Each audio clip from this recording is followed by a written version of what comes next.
Welcome to our YouTube channel Edmotech education. अध्यापक साथियों, प्राथमिक कक्षाओं में साक्षरता और भाषा शिक्षण कोर्स 3 मिशन अंकुर कोर्स श्रृंखला, जो कि कक्षा 1 से 5 तक के समस्त शिक्षकों एवं शाला प्रमुखों द्वारा तय समय में पूर्ण किया जाना है। इस कोर्स में प्रमाण पत्र प्राप्त करने के लिए प्रश्नोत्तरी में 70% अंक लाना अनिवार्य है। आप जितनी भी बार प्रश्नोत्तरी हल करेंगे, हर बार कुछ प्रश्नों का क्रम बदल सकता है। साथियों, आपसे आशा है कि आप अच्छे से अध्ययन करके इस कोर्स की प्रश्नोत्तरी को हल करेंगे। आपकी प्रश्नोत्तरी हल करने में सहायता हेतु मैंने यह वीडियो बनाया है। चलिए शुरू करते हैं अंतिम प्रश्नोत्तरी। एक शिक्षिका के अनुसार प्राथमिक कक्षाओं में सुनने बोलने की कौशल का विकास करना उतना जरूरी नहीं है जितना लिखने और पढ़ने का। उनके इस विचार से आप सहमत हैं या नहीं? सहमत, क्योंकि सुनना बोलना बच्चे घर से सीखते हैं। असहमत, क्योंकि सुनना बोलना कौशल पढ़ने लिखने के कौशल से जरूरी है। सहमत, क्योंकि सुनना बोलना बच्चे खुद सीख सकते हैं लेकिन पढ़ना लिखना नहीं। असहमत, क्योंकि सुनना बोलना और पढ़ना लिखना चारों कौशलों का विकास आपस में जुड़ा है। इसमें से इसका सही उत्तर है चौथा वाला, जो कि है असहमत, क्योंकि सुनना बोलना और पढ़ना लिखना चारों कौशलों का विकास आपस में जुड़ा है। चलिए चलते हैं आगे। आप यहाँ शिक्षिका द्वारा बनाई गई ब्लॉक योजना देख सकते हैं। इस योजना को बेहतर बनाने के लिए आप इसमें क्या बदलाव करना चाहेंगे? ब्लॉक 1 ध्वनि वर्ण संबंध सिखाना 30 मिनट। ब्लॉक 2 अक्षर जोड़ना शब्द बनाना सिखाना 30 मिनट। ब्लॉक 3 डिकोडिंग से जुड़ी गतिविधियां करना 30 मिनट। प्रत्येक दिन हर ब्लॉक में अलग अलग भाषा आयाम से जुड़ी गतिविधियां कराई जानी चाहिए थीं। प्रत्येक दिन हर ब्लॉक में एक ही आयाम से जुड़ी गतिविधियां कराई जा रही हैं। यह सही योजना है। प्रत्येक दिन निम्न और उच्च स्तर दोनों पर काम नहीं किया जा सकता, इसलिए यह सही योजना है। किसी भी प्रकार के बदलाव की आवश्यकता नहीं है। इन चारों में से हमारा सही उत्तर है पहला वाला, जो कि है प्रत्येक दिन हर ब्लॉक में अलग अलग भाषा आयाम से जुड़ी गतिविधियां कराई जानी चाहिए थी। चलिए चलते हैं आगे। शुरुआती कक्षाओं में प्रभावी भाषा शिक्षण के लिए निम्न में से किस आयाम पर काम किया जाना आवश्यक नहीं है? पहली है ध्वनि चेतना, दूसरी शब्दावली, तीसरी व्याकरण का ज्ञान, चौथी अर्थपूर्ण पठन, पांचवी मौखिक भाषा का विकास। इनमें से हमें 4 विकल्प दिए हैं। उपयुक्त सभी, दूसरा और तीसरा, पांचवा और तीसरा। इसमें से हमारा सही उत्तर है चौथा वाला, जो कि है तीसरा। अब हम चलते हैं आगे। शिक्षक कक्षा 2 में GRR सिद्धांत का उपयोग करना चाहते हैं। उन्हें किस क्रम में इन शिक्षण प्रक्रियाओं का उपयोग करना चाहिए? हमें 4 दोस्तों इसमें विकल्प दिए हुए हैं। इनको हमें सही से सही क्रम में लगाना है। इसमें हमें दिया है सहपठन, स्वतंत्र पठन, मुखर पठन, मार्गदर्शन के साथ पठन। इसमें हमें क्लिक करके सही आंसर नहीं बताना है। इनमें हमें क्रम से इसमें दिया है किस क्रम में शिक्षण प्रक्रिया का उपयोग करना चाहिए, तो हमें इन चारों को क्रम में लगाना है। इनमें हमारा पहला आएगा मुखर पठन, फिर आएगा सहपठन, फिर मार्गदर्शन के साथ पठन, फिर हमारा स्वतंत्र पठन। इस प्रकार इनका सही क्रम है। इस तरह आप देख लें, मुखर पठन, सहपठन, मार्गदर्शन के साथ पठन एवं स्वतंत्र पठन। दोस्तों आइए हम चलते हैं आगे।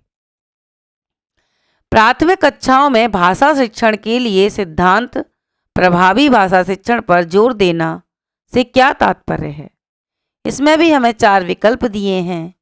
पहला है कौशल और अर्थ आधारित पद्धति पर साथ साथ काम करना, निम्न और उच्च स्तर के कौशलों पर साथ साथ काम नहीं करना, ध्वनि वर्ण के संबंध और ध्वनि चेतना पर साथ साथ काम कराना, अलग अलग अर्थपूर्ण संदर्भ देकर पढ़ना सिखाना।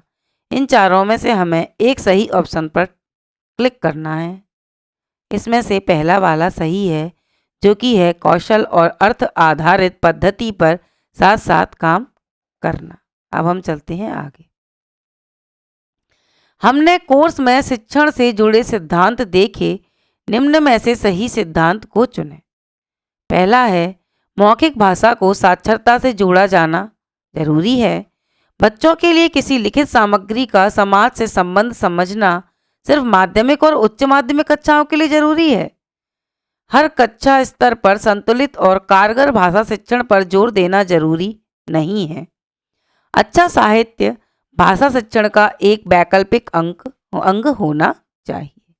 इन चारों में से हमारा सही उत्तर पहला वाला है, जो कि है मौखिक भाषा को साक्षरता से जोड़ा जाना जरूरी है। आइए साथियों चलते हैं आगे। राधिका जी कक्षा 1 में बच्चों को वर्ण समूह में प्रत्येक वर्ण अर्थपूर्ण संदर्भ में सिखाती हैं। यह किस तरह के शिक्षण का उदाहरण है? आकस्मिक शिक्षण, अंतर्निहित शिक्षण, योजनाबद्ध और मुखर शिक्षा, आकस्मिक और अंतर्निहित शिक्षण। इसमें हमें इस तरह 4 ऑप्शन दिए हैं, हमें सही उत्तर पर क्लिक करना है। तीसरा वाला बिल्कुल सही है, जो कि है योजनाबद्ध और मुखर शिक्षा। चलिए चलते हैं आगे। दिए गए उद्देश्यों में से कौन सा उद्देश्य प्राथमिक कक्षाओं में भाषा शिक्षण के लिए महत्वपूर्ण नहीं है? इनमें हमें 4 विकल्प दिए हैं। साक्षरता को बच्चों के लिए प्रासंगिक बनाना, बहुभाषी क्षमताओं का विकास करना, भाषा की समझ एवं उपयोग की क्षमता का विकास करना, मातृभाषा से जुड़े भाषाई सौंदर्य के अनुभव का विकास करना। इन चारों में से हमारा सही उत्तर है चौथा वाला ऑप्शन, जो कि है मातृभाषा से जुड़े भाषाई सौंदर्य के अनुभव का विकास करना। आइए चलते हैं आगे। सुरेश जी कक्षा 1 के लिए भाषा शिक्षण की साल भर की योजना बनाना चाहते हैं। आप उन्हें इनमें से सबसे पहले क्या सुनिश्चित करने की सलाह देंगे? कक्षा 1 के लिए सीखने के प्रतिफल पढ़ें। कक्षा 1 के लिए भाषा शिक्षण के मुख्य आयाम और उनसे जुड़ी मुख्य क्षमताओं का चयन करें। कक्षा 1 के लिए सही गतिविधियां छांटें। इनमें से कोई नहीं। दोस्तों, इन चारों में से हमारा सही उत्तर है दूसरा वाला, जो कि है कक्षा 1 के लिए भाषा शिक्षण के मुख्य आयाम और उनसे जुड़ी मुख्य क्षमताओं का चयन करें। चलते हैं आगे।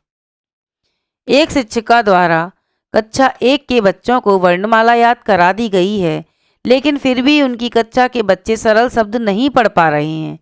इसके क्या कारण हो सकते हैं? वर्णमाला रटना पढ़ने में मदद नहीं करता। दूसरा है वर्णमाला याद करना अर्थपूर्ण नहीं है। डिकोडिंग पर पर्याप्त ध्यान नहीं दिया गया, या उपरोक्त सभी। इनमें से हमारे पास 4 विकल्प में से हमारा सही उत्तर है चौथा वाला, जो कि है उपरोक्त सभी। आइए चलते हैं आगे। Submit to continue. Total questions 10। हमें 10 क्वेश्चन दिए गए थे। क्वेश्चन आंसर 10, हमने पूरे के पूरे 10 को आंसर कर दिया है। क्वेश्चंस स्किप्ड 0, हमने एक भी क्वेश्चन को छोड़ा नहीं है। अब दोस्तों हम इन्हें सबमिट करते हैं। इसे सबमिट करने पे हमारा स्कोर 10 में से 10 आया है। दोस्तों, ये हमारे सारे सवाल बिल्कुल सही हैं।